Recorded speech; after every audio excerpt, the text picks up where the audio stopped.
অষ্টম শ্রেণীর গণিত আজকে তোমাদের বার্ষিক পরীক্ষায় যে সিলেবাসটা দিয়েছে নতুন করে সেই সিলেবাসটা একটু দেখিয়ে দেব।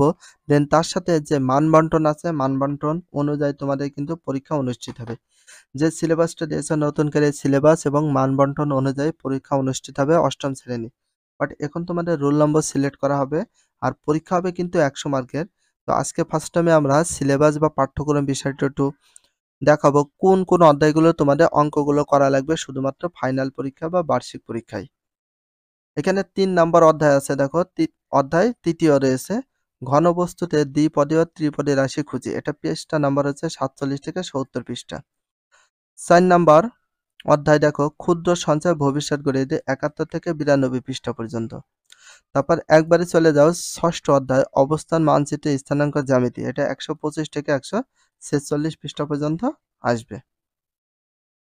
সপ্তম অধ্যায় রয়েছে বৃত্তের খুঁটিনাটি। বৃত্তের খুঁটিনাটি ভিতরে রয়েছে 147 থেকে 180 পৃষ্ঠা পর্যন্ত।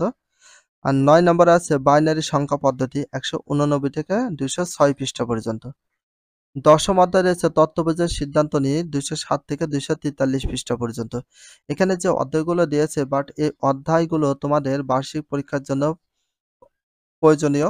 এই অধ্যায় অনুযায়ী তোমরা অবশ্যই অঙ্কগুলো করে পরীক্ষার জন্য প্রস্তুতি নিতে হবে।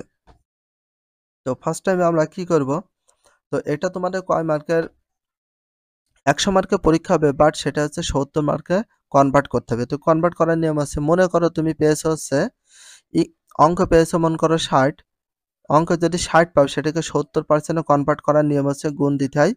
70 আছে সেই 70 দিতে হয় উপরে, আর পার্সেন্টের জন্য কত আসে 100।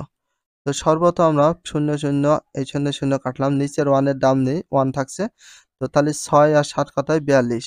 তার মানে তোমাকে 70% কনভার্ট করলে পাই যাচ্ছে তুমি 42। 60 পেয়েছিলে 100 এর ভিতরে, তারপর তুমি পাইছো 42।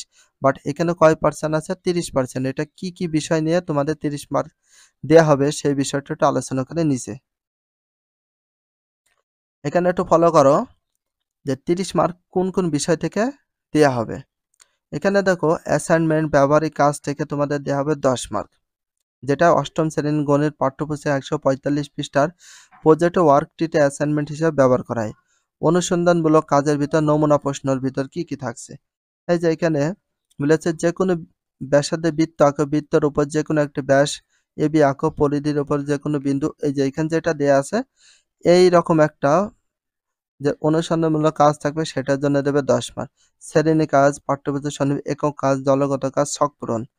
একক কাজ, দলগত কাজ, ছক পূরণ বলে অষ্টম শ্রেণীর গণিত পাঠ্যপুস্তক 64 পৃষ্ঠায় একক কাজটি শ্রেণীর কাজ হিসেবে ব্যবহার করা যায়। তাহলে এটা কত আছে 10 মার্ক, টোটাল হচ্ছে 30 মার্ক থাকবে ছাত্রদের হাতে। এবার কিভাবে মান বন্টন করা হয়েছে এবং কেমন ধরনের প্রশ্ন আসবে, প্রশ্নের ধারা ধরন সবকিছু দেওয়া আছে। এটা তোমাদের লিখিত পরীক্ষা সময় থাকবে 3 ঘন্টা এবং পূর্ণ নম্বর থাকবে কত 100। তো আইটেমের ধরন দেখো, 1 নম্বরে থাকবে নৈর্ব্যক্তিক, যেটাকে বলে বহু নির্বাচনী বা এমসিকিউ বলা হয়। তোমাদের 15টা থাকবে, 15টার উত্তর দিতে হবে প্রত্যেকটা প্রশ্নের জন্য 1 নাম্বার করে, টোটাল 15 নাম্বার। প্রশ্ন থাকবে এক কথায় উত্তর, এক কথায় উত্তর সঠিক উত্তর দিয়ে দিতে হবে। কেমন মনে করো যে হচ্ছে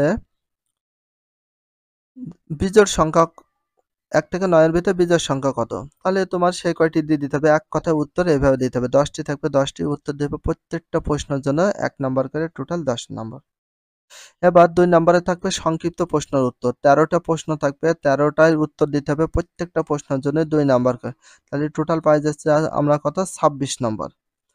রচনামূলক প্রশ্ন, দৃশ্যপট নির্ভর, দৃশ্যপট নির্ভরের ভিতরে কেমন ধরনের প্রশ্ন থাকবে, দৃশ্যপট নির্ভর প্রশ্নের মধ্যে 2টি অথবা 3টি অংশ থাকতে পারে। কয়টি অংশ, 2টি অংশ থাকতে পারে অথবা 3টি অংশ।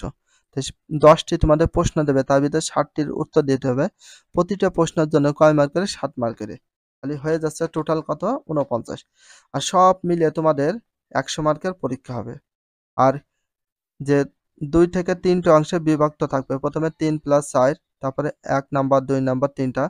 তো এই প্রশ্নটা থাকবে 2 ধরনের প্রশ্ন, এইটা থাকবে 3টা প্রশ্ন, তারপরে এটা 3টা প্রশ্ন, তারপরে এটা 3টা প্রশ্ন থাকতে পারে। 3 ঘন্টা পরীক্ষা দিতে হবে, 3 ঘন্টার ভিতরে 100 মার্কের পরীক্ষা দিয়ে সেটাকে 70% কনভার্ট করতে হবে। তো এর পূর্বে দেখিয়ে দিলাম কিভাবে 70% কনভার্ট করতে হবে। আশা করি সিলেবাস অথবা মান বন্টনের বিষয়টা বুঝতে পেরেছো। আর নমুনা প্রশ্নটা আমরা পরবর্তী ভিডিওতে দেব। আর এখন যদি ভালো করে এটা বুঝতে পারো বা ভিডিওটা যদি ভালো লাগে অবশ্যই চ্যানেলের সাবস্ক্রাইব পেজ হলে ফলো করে দিও।